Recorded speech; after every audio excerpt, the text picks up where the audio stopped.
How often do you look for treasure in life scars? In what ways can we look after our mental and emotional health? And who are you having open and honest conversations with? Welcome to the Kintsugi Hope podcast. Welcome back. Today we're talking about self-acceptance, and I thought we'd start icebreaker again. Embarrassing stories. Now, I would like Diane to tell an embarrassing story about Patrick, and Patrick to tell an embarrassing story about Diane. Oh, that's hard. Diane doesn't do too many embarrassing things. Or we could just tell those embarrassing stories about Patrick. Whereas on the other hand, like we've only got 20 minutes. You can talk about what I did at that wedding. At the wedding, Diane... Oh, I remember. Yeah. So Diane is the singer, as most people will know, and she was meant to be singing at this wedding, and one of her best friends' wedding. And the bride and the groom... it was Karen and... What's his real name? Dave. And so she wanted to say... She was doing like the first dance, you know. And so she wanted to say... this is dedicated to Karen and Dave. And the problem is she didn't say Dave. She said the name of Karen's former boyfriend. This is dedicated to Karen and John. No, you didn't. And everyone went... It was an audible gasp. But in my defence, and she understood it, Dave was Scottish, and all the way through, up until that point, speeches and everything, everyone was referring to him as Jock. So I wasn't even thinking of John. Everyone was saying about Karen and Jock, and it just came out. It was wrong. brilliant. So- it was so cool. I would like to know, Yes. you say this, then what do you do? How do you recover Then from she had to sing the Jackson 5 up. What was it? I'll be there or I'll be there. That's it. Yeah, I said Karen and Dave. And everyone was like, "Wah!" Luckily, I sang it okay. You went so red. It was great. Oh, yeah. Right, well- and she does laugh about it. And unfortunately, Karen and Dave are no more as well. So, but yeah. With Patrick, can I talk about the rose? No, don't touch that. No. You can't do that on camera. Oh no, It's what X-rated. Do Canada or something. Don't do the Oh, rose. Canada, yeah. Canada. Oh my days. I I'll can't tell you believe afterwards. that. Oh. Okay, Oh. well, I'll leave you back. God. It wasn't a rose for me, I'll tell you that. It was I think move on So in quick. Canada, we were in Ontario, and we were at this big lake, and we wanted to find out how much it would cost to hire a kayak or something to go out on the lake. And so myself, it was actually before we were married, and we were very young, and we were with Patrick's whole family, and his sister came with us, and we went to the little hut, and who knows why, I have no idea to this day, Patrick goes up and goes, "Hi, I'm from England. We'd like to hire a boat." And his sister and I were just like, and then he comes out, "Do you take visa?" He's never spoken like that before. He's never asked those questions before. Yeah. I have no idea why I did that. But when I started, I thought, what am I doing? You're in too deep now. Yeah. Carry on. I had to carry on. This really confused Canadian looking at me going, it wouldn't have been so bad if I didn't Yeah, start. why tell him you're from England? Yeah, I did start with, "Hi, I'm from England." Yeah. So yeah, that was pretty embarrassing. But I have so many weak What about you, Joel? Yeah, what's your most embarrassing moment? I was thinking, and the one I normally say That's is... pretty embarrassing. Right, that's been the Kintsugi Hope podcast. I was thinking, and one time, I think I was probably about 6 or 7 it was, we building sandcastles on the beach. I had then went for a shower on the beach, you know, you got the public showers. So I was showering, and then I had water in my eyes. Someone was like, "Joe, I've got the towel for you, come and grab the towel." I grabbed what I think's a towel. I wiped my whole dirty face with the towel. Out of my eyes is an old lady's completely white robe she'd wore to a thing. She was just standing there, and I was lifting up a towel, wiping it over my face. And still to this day, I can't remember much from when I was 6, but that I can You remember remember vividly. that? Yeah. That was mine. Yeah, that's And pretty good, man. this Yeah. transition, sometimes we don't. Keep going, you're doing well. I'm doing good. I'm doing You're really doing good. Sometimes we don't reach the standard we want to be, and we've got to self-accept that we make mistakes. And on that note, we're going to be talking about self-acceptance today. I thought that was weak. That was weak. Listen to me. I could tell he's a youth worker. Hey! All youth leaders. Tenuous link. That's good. No, that's good. Diane's more encouraging. Accept yourself. So, what is self-acceptance? When you make really bad links. So actually, under the circumstances, that's not so nice. Anyway, do you want What's self-acceptance, to Patrick? accepting yourself? Oh, dear Lord. I apologise. Pray for me, guys. Yeah. You answer. I just answered. Oh, he answered. Accepting Okay, yourself. sorry. What's yours?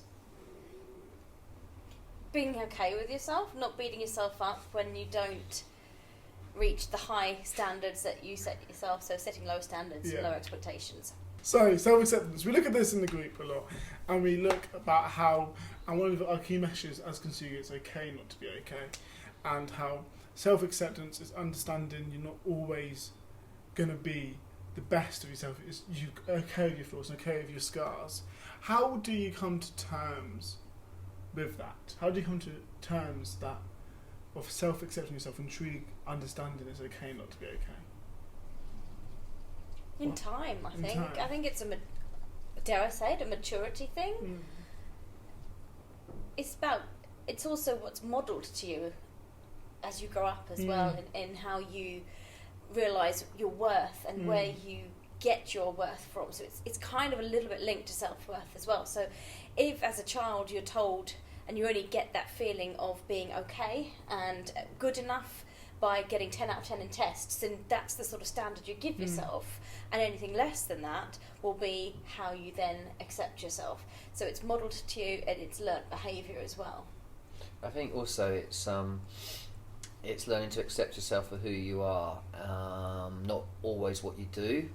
And I think that's hard because I think, we try and, I don't know, sometimes, particularly in the church, we tend to try and disconnect what we do from who we are. And I've worked with loads of unemployed people over the years, and it matters what you do, actually. It does affect your identity. I think it's naive to say it doesn't. But God just loves us for who we are, and that's mind-blowing. He says you're enough.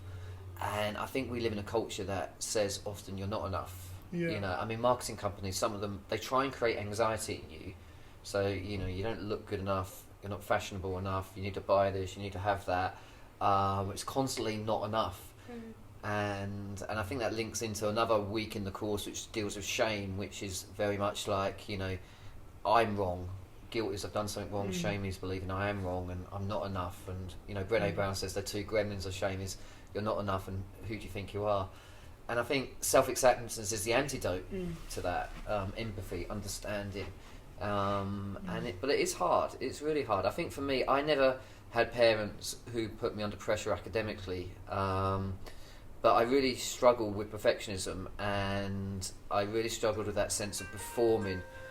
And that's your phone. That's really cool. Is that yours? Yeah, that is Diane's phone. Just so you know, that's Everybody. We're going Diane's to ignore phone, it who's and carry on.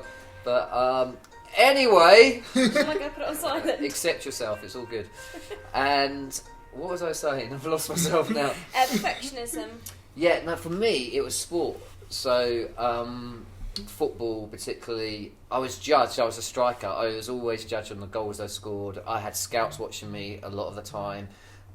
It was very much, and because I wasn't academic, I'd really, really pushed myself in that. And it was very much, my value came through that, that performance aspect. And then I take that into other aspects of my life as well, I think. And so I find this hard. I'm a big critic of myself.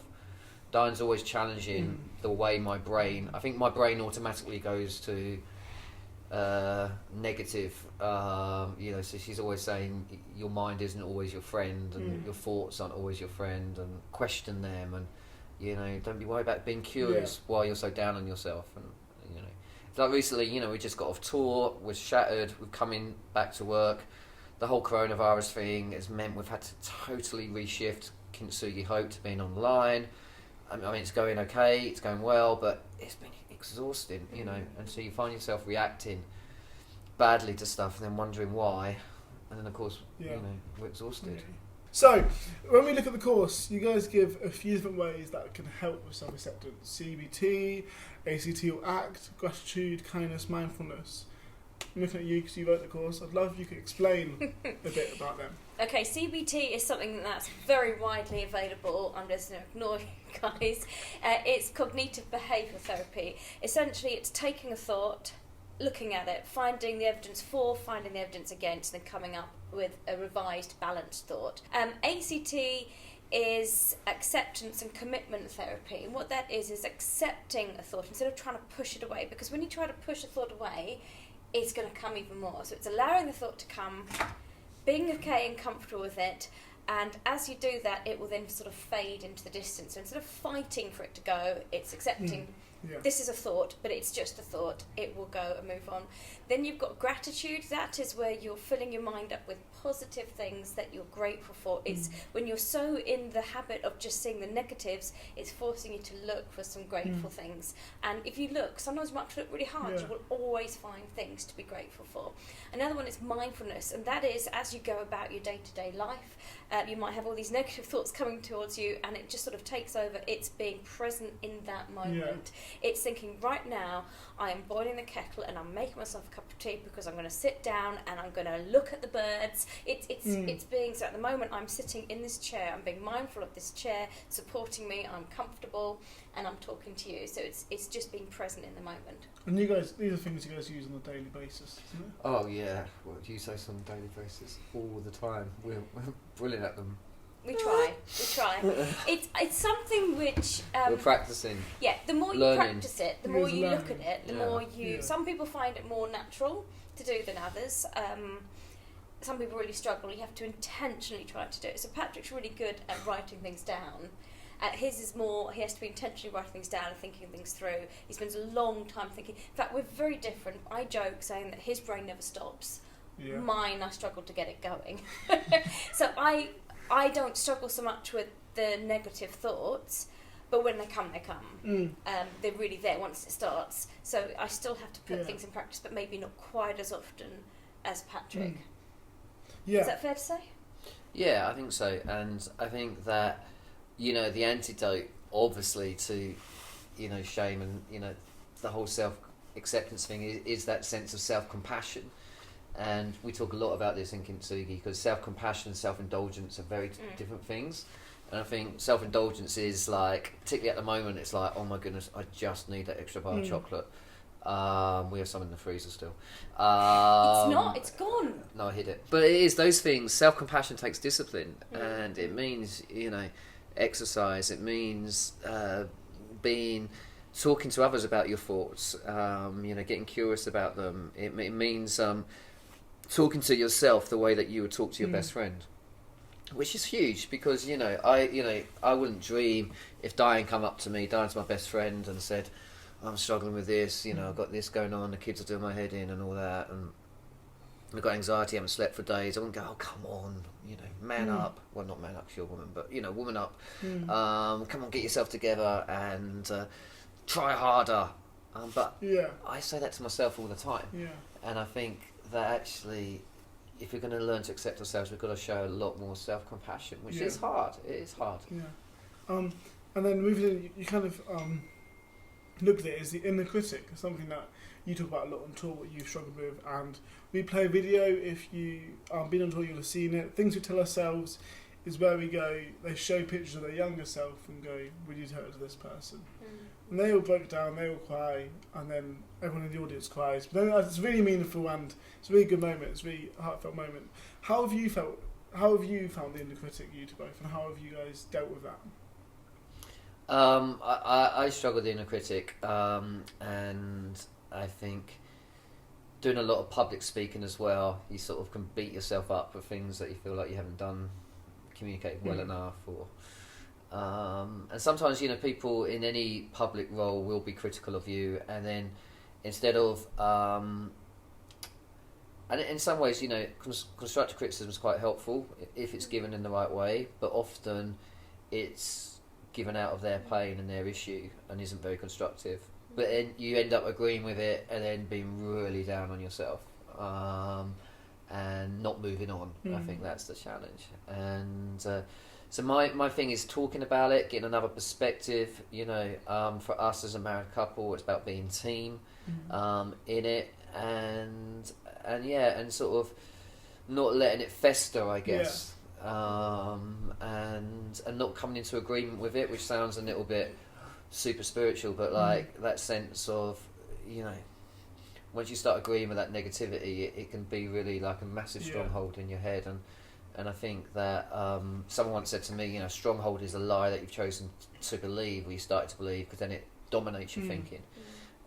So I think prayer, I think it was a really interesting point Richard Forster made, that he said the biggest difference between Eastern meditation and Christian meditation is Eastern meditation is emptying your head of stuff. Christian meditation is more filling your head with Jesus and Scripture. So it's totally different. Meditating on Christ, meditating on the Word of God is very different to just emptying yourself.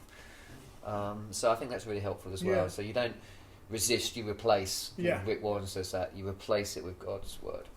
So quickly before we go, one tip each. Someone who's struggling with the inner critic and wanting to be more self-accepting of themselves, what can they do? One tip each. Go. You go first. Thanks ever so much.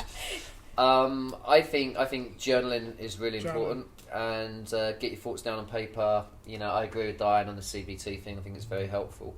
Get it down on paper. It loses its power. Keep it in there. It becomes more powerful. So get it out somehow. Yeah. And my tip would be similar, but instead of writing it down, having someone you could talk to. Someone who you could be completely honest with, who would be able to give that rationalised answer, but would be able to listen to you without judging you as well. I mean, one really practical thing I remember my counsellor said to me is get your iPhone and do an alternative voice into your iPhone. Speak positive words again, and when you're really beating yourself up, listen to that. Yeah, okay, amazing. Well, thank you guys. This has been the Kintsugi podcast for this month, and we'll see you next month. Goodbye. Bye.